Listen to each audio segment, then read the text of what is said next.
ప్రతి ప్రభుత్వ ఉద్యోగికి బదిలీలు, పదవీ విరమణ తప్పదని ఎస్టీయు రాష్ట్ర ప్రధాన కార్యదర్శి సదానంద్ గౌడ్ అన్నారు. చిన్నశంకరంపేట మండల కేంద్రంలోని శ్రీనివాస గార్డెన్లో జరిగిన చిన్నశంకరంపేట మండలం మడూర్ ప్రధానోపాధ్యాయులు గోపాల్ పదవీ విరమణ కార్యక్రమానికి ఆయన హాజరయ్యారు. మండల కేంద్రంలోని ఫంక్షన్ హాల్ ఏర్పాటు చేసిన పదవీ విరమణ కార్యక్రమాన్ని జ్యోతి ప్రజ్వలన చేసి ప్రారంభించారు. వివిధ సంఘాల ఉపాధ్యాయులు పదవీ విరమణ పొందిన గోపాల్ దంపతులను శాలువా, పూలమాలలతో ఘనంగా సన్మానించారు. స్థానిక తహసీల్దార్ మన్నన్, ఎంపీడీఓ దామోదర్లు మాట్లాడుతూ ప్రతి ప్రభుత్వ ఉద్యోగికి బదిలీలు, పదవీ విరమణ తప్పదని, అన్ని ఉద్యోగాల కంటే ఉపాధ్యాయ వృత్తి చాలా పవిత్రమైనదని అన్నారు.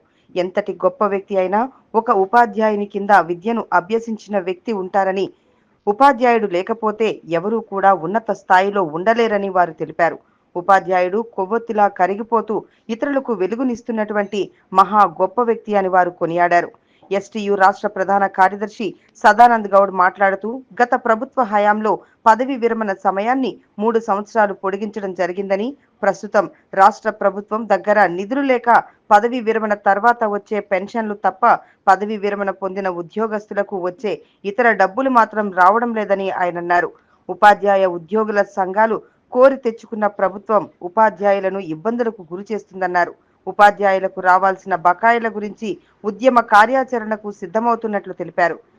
టీపీటీఎఫ్ రాష్ట్ర మాజీ అధ్యక్షుడు కొండలరెడ్డి, ఎస్టీయు జిల్లా అధ్యక్షులు రాజగోపాల్ గౌడ్, జిల్లా సైన్స్ అధికారి రాజిరెడ్డి, ఎంఈఓలు బుచ్యా నాయక్, యాదగిరి ప్రతాప్ రెడ్డి, పుష్పవేణి, ఎస్టీయు జిల్లా అసోసియేట్ అధ్యక్షుడు శివప్రసాద్, ఎస్టీయు జిల్లా ప్రధాన కార్యదర్శి పోచయ్య, టీపీటీఎఫ్ జిల్లా మాజీ అధ్యక్షులు సంగయ్య, ఎస్టీయు మండల ప్రధాన కార్యదర్శి సత్యనారాయణ తదితరులు ఉన్నారు. సన్మాన కార్యక్రమానికి నాకు ఎక్కువ పరిచయం ఎక్కడైందంటే మొన్న సోషియో ఎకనామిక్ సర్వే చేసినప్పుడు వారితో నాకు పరిచయం ఏర్పడింది. అయితే అతనికి కొన్ని డౌట్స్ వస్తుండే. సార్ ఎట్లా సార్, ఇది ఎట్లా చేయాలి సార్, అది ఎట్లా చేయాలి అంటే ఫోన్లో కనుక్కొని కొంతమంది సండే ఎగ్గొట్టినా రెగ్యులర్గా వచ్చి టైంకి చెప్పిన కాడికి సార్ వచ్చిన సార్ అని ఫోటో పెట్టి వెళ్ళిపోతుండే. అంటే ఎందుకు చెప్తున్నా అంటే ఉపాధ్యాయ జీవితం అంటేనే క్రమశిక్షణతో కూడింది ఉంటుంది. ఆర్థిక, ఆరోగ్యం, ఆహార్య క్రమశిక్షణ, దీన్ని బట్టి చూస్తేనే తెలుస్తున్నది వాళ్ళ పిల్లలు కూడా జీవితంలో బాగా సెటిల్ అయ్యారని చెప్పేసి వారికి, వారి కుటుంబానికి ఈ విరమణ సందర్భంగా నా అభినందనలు తెలియజేస్తూ వారి శేష జీవితం కూడా చాలా శుభ సంతోషాలతో గడవాలని కోరుకుంటూ మా మండల పరిషత్ కార్యాలయం తరఫున వారికి పదవి విరమణ శుభాకాంక్షలు తెలియజేస్తూ సెలవు. తన సర్వీసులో చేసిన పనులకు, ఆ తర్వాత తను రిటైర్మెంట్ ఎప్పుడు అవుతారనేది ఒక ప్రభుత్వ ఉద్యోగి జాయిన్ అయినప్పుడే అందరికీ తెలుస్తుంది. అందరూ తెలియకుండా తనకైనా తెలుస్తుంది. కాకపోతే కొన్ని ప్రభుత్వాలు మనం చేసే సర్వీసును బట్టి పెంచడం, తగ్గడం బట్టి మారుతుంది. కాబట్టి సార్ చింతల గోపాల్ గారు హెడ్ మాస్టర్ వరకు స్టార్టింగ్ అపాయింట్మెంట్ అదేదో నాకు తెలియదు, హెడ్ మాస్టర్ వరకు చేశారంటే ఫస్ట్ ఆఫ్ ఆల్ టీచర్ అనే పోస్టు ఉపాధ్యాయులు దాదాపు ప్రపంచంలో జరిగే ప్రొఫెషన్స్లలో కొల్లా గొప్ప ప్రొఫెషన్ అంటే నేను మాత్రం ఉపాధ్యాయ వృత్తి అనుకుంటాను. ఎందుకంటే ఈరోజు నేను ఒక మండల పోస్టులో ఉన్నారంటే నాకు బీజం వేసి నాకు జ్ఞానం ఇచ్చింది ఒక ఉపాధ్యాయులే. కాబట్టి teacher post is very respectable post. కాబట్టి సారు ఒక ఇంత మంచి పోస్ట్లో, ఇంత మంచి డిపార్ట్మెంట్లో ఉండి సుమారుగా కొన్ని మినిమం 25-30+ ఇయర్ సర్వీస్ చేసి ఎంతమంది విద్యార్థులకు వారి వారి జీవితాల్లో నిలబడేటందుకు చేసుండొచ్చు. కాబట్టి ఈ టీచర్ పోస్ట్ అనేది ఎంత చెప్పినా చాలా తక్కువ. అటువంటి పోస్ట్ నుంచి రిటైర్డ్ అవుతున్నందుకు సార్కు నా శుభాభినందనలు, వారి కుటుంబ సభ్యులకు కూడా నా కంగ్రాచులేషన్స్ చెప్తూ ఈ ఉపన్యాసాన్ని ముగిలేయ్యారు. అంటే ఆ సంతోషాన్ని డబ్బులతో కొనే పరిస్థితి కాదు. మరి అలాంటి కోణంలో చింతల గోపాల్ గారిని చూసినట్లయితే వేలాది మంది విద్యార్థులని వివిధ రంగాల్లో వాళ్ళని తీసి పైకి తీసుకుపోవడంలో చాలామంది వారి గురించి నాకు చెప్పున్నారు. మరి అదే కోణంలో ఈరోజు మరి పరిస్థితులు చూసినట్లయితే, విద్యారంగ పరిస్థితులు చూసినట్లయితే రిటైర్మెంట్ అనేది కేసీఆర్ కిట్లో అన్న రిటైర్ అవుతున్నారు, లేకుంటే 58 ఏళ్ళకి రిటైర్ కావాల్సి ఉండే. 58 ఏళ్ళు అనేది అందరూ కూడా చాలామంది రిటైర్ అయిపోయినారు అక్కడక్కడ, మధ్య కొంత పీరియడ్ తర్వాత ఈ 3 ఏళ్ళు పెంచడం. కానీ గతంలో మీరు చూసినట్టయితే రిటైర్మెంట్ అనగానే పాత సినిమాలు చూసేవాళ్ళం. మనం చూసినట్టయితే ఆ రిటైర్ అయిన టీచర్ని చూస్తే ఆ పగిలిపోయిన అద్దాలు పెట్టుకొని, ధోతి తెల్లటి పంచ, ఆ ధోతి కట్టుకొని చిరిగిపోయిన అంగి కనిపించేది. అంటే రిటైర్ అయిన టీచర్ని చూపెట్టాలంటే సినిమాలో ఇలా ఉంటుంది అనుభవించేవారు. కానీ ఈ రోజున్న పరిస్థితుల్లో రిటైర్ అయ్యే టీచర్ అవ్వలేదు. గోపాల్ గారు చూడండి, మేడం చూడండి, మంచిగా 60 years 65 years హాయిగా ఫంక్షన్ చేస్తున్నట్టు సంతోషంగా ఈరోజు రిటైర్ అవుతున్న సందర్భం.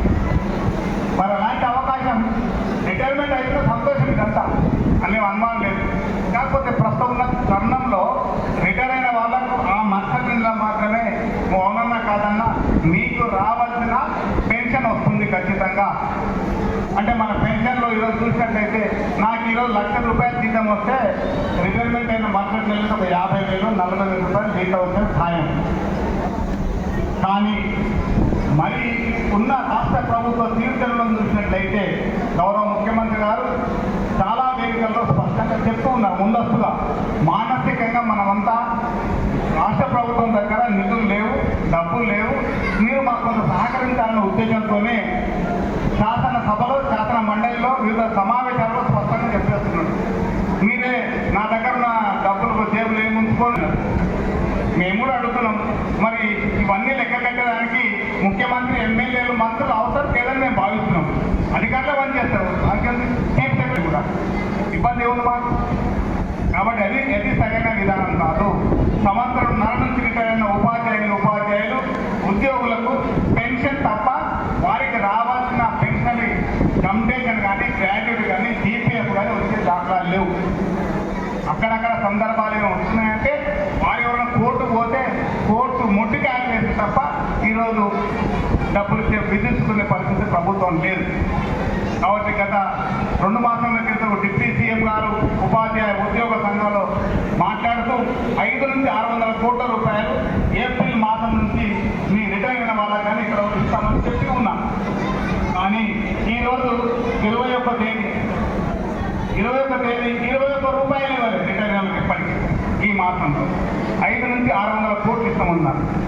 కాబట్టి మిత్రులారా, తప్పనిసరిగా ఈరోజు ఉన్న పరిస్థితుల్లో ఉపాధ్యాయ ఉద్యోగ సంఘాలుగా ప్రభుత్వాన్ని ఏరికోరు చేసుకున్న మాట వాస్తవం. మన ప్రభుత్వానికి ప్రభుత్వ సంక్షేమ పథకాలకు కానీ, ప్రభుత్వ పాఠశాల నిర్వహణ కానీ, ప్రభుత్వం నడవడానికి మేము సేవకులుగా పనిచేసే బాధ్యత మాది. ఏ ప్రభుత్వమైనా మేము పనిచేస్తాం. కానీ మాకు ఇవ్వవలసిన వేతనము, కూలి ఏదైతే 1వ తారీఖు వేతనం ఇవ్వడం కాదు, మాకు కర్మ కొద్ది ఆసుపత్రిలో చేరిన బిల్లులు ఇచ్చే పరిస్థితుల్లో లేవు. లక్ష కానీ 50,000 కానీ మేము సరెండర్లు పెట్టుకుంటూ ఇచ్చే పరిస్థితుల్లో లేవు. మేము జమ చేసుకున్న మా జీతంలో నుంచి మేము జమ చేసుకున్న జీపీఎఫ్ డబ్బులు కూడా సంవత్సరంలో నుంచి ఇచ్చిన దాఖలాలు లేవు. అనుకోకుండా ఏదైనా ప్రమాదవశాత్తు లీవ్లో పోయినా, ఇంకేదైనా లీవ్లో పోతే కూడా లీవ్ శాలరీ కూడా ఇచ్చే పరిస్థితిలో లేదు. కాబట్టి తప్పకుండా ఉపాధ్యాయ ఉద్యోగ తెలంగాణ జేఏసీ పక్షాన త్వరలోనే కార్యాచరణ తీసుకోబోతున్నాం.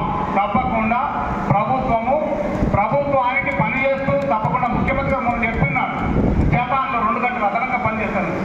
తప్పకుండా వారి సూత్రాన్ని మేము కూడా పాటిస్తాం. తప్పకుండా పాటించి మేము కూడా అదనంగా పనిచేస్తామా, ఎలాగ పనిచేస్తామన్నది మాకు 3 సూత్రాలు ఉన్నాయి, మాకు సిన్సియర్ రూల్స్ ఉన్నాయి, మాకు అన్ని తెలుసు. వాటికి పరిస్థితి లోబడి ఉద్యమ కార్యాచరణకు మేము సిద్ధమవుతున్నామని ఈ వేదిక ద్వారా అందరికీ తెలియజేస్తున్నా. ఎందుకంటే గోపాల్ సార్ గారు